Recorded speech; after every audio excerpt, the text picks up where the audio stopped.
People throw around the term wise guy like they know what it means. They think it's just another way to say mobster or good fella. And sure, it kind of is. But let me tell you something. It's got a little more to it than that. The term wise guy, see? It's been around longer than most people think. Started popping up in the early 1900s. But here's the thing. It wasn't just us Italians using it. Irish guys, Jewish guys, all kinds of crews were using it back then. It was like, a universal thing. Someone who was street smart, someone who knew how to handle themselves. That's who they called a wise guy. During Prohibition, that's when things really started changing.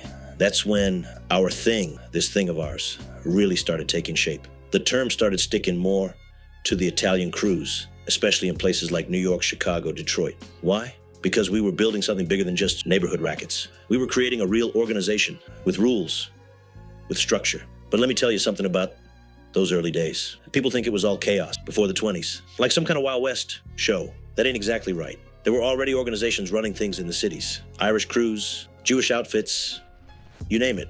We didn't invent organized crime.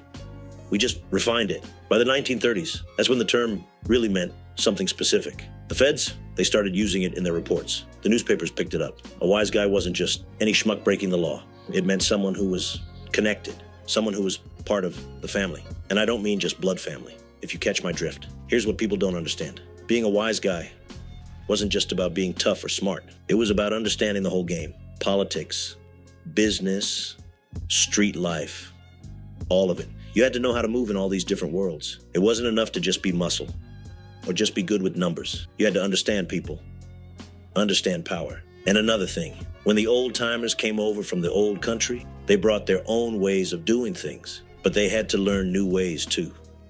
Some adapted, some didn't. The ones who made it, the real wise guys, they figured out how to take the old ways and make them work in this new world.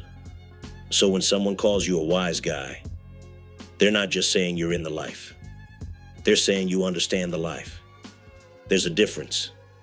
You follow what I'm saying? Capiche? Thanks for watching the video. Don't forget to like, leave a comment, and subscribe. Also stick around.